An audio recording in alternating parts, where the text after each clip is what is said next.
कि चाहे आग गगन से बरसे, कि चाहे पानी को मंतर से, कि चाहे आग गगन से बरसे, आ चाहे पानी को मंतर से, आ चल रे कंवरिया शिव के धाम,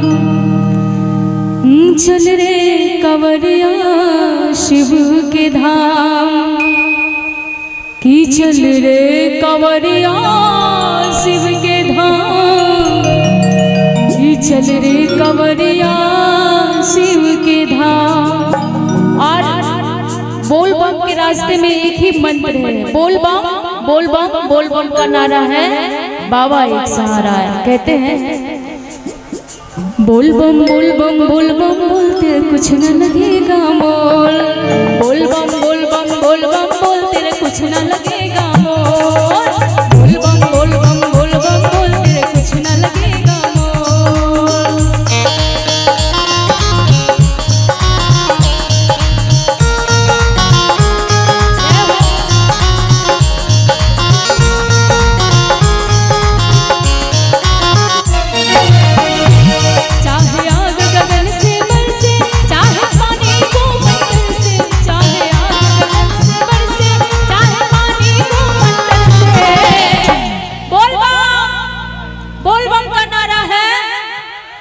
बाबा नगरिया दूर है और क्या कहना है कि चल रे कंवरिया शिव के धाम, चल रे कंवरिया शिव के धाम, चल रे कंवरिया शिव के धाम, चल रे कंवरिया शिव के धाम।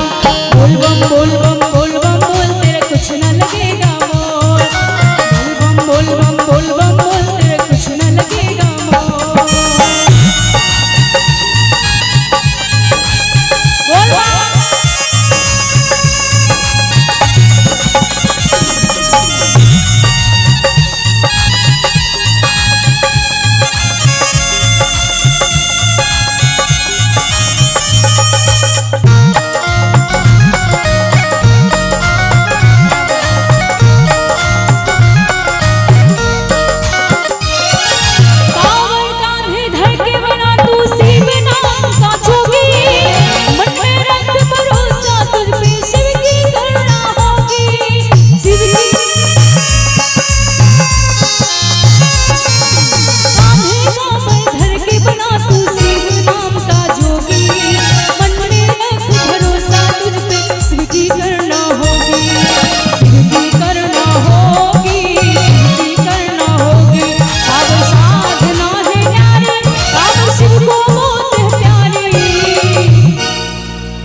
कि कांवर साधना है नारी, कि कांवर शिव को बहुत है प्यारे, आ चल रे कंवरिया शिव के धाम, चल रे कंवरिया शिव के धाम। बम बोल बम बोल बम बोल तेरा कुछ न लगेगा मोल।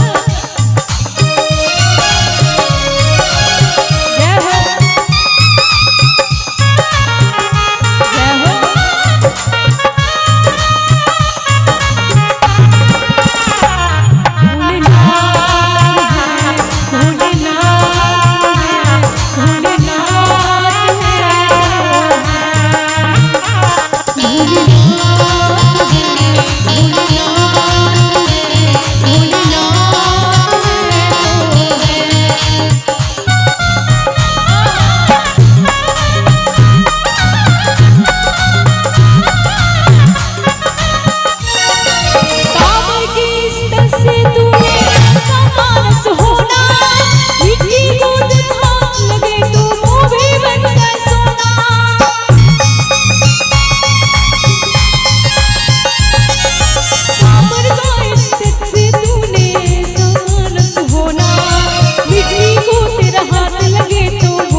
कवरिया शिव के धाम।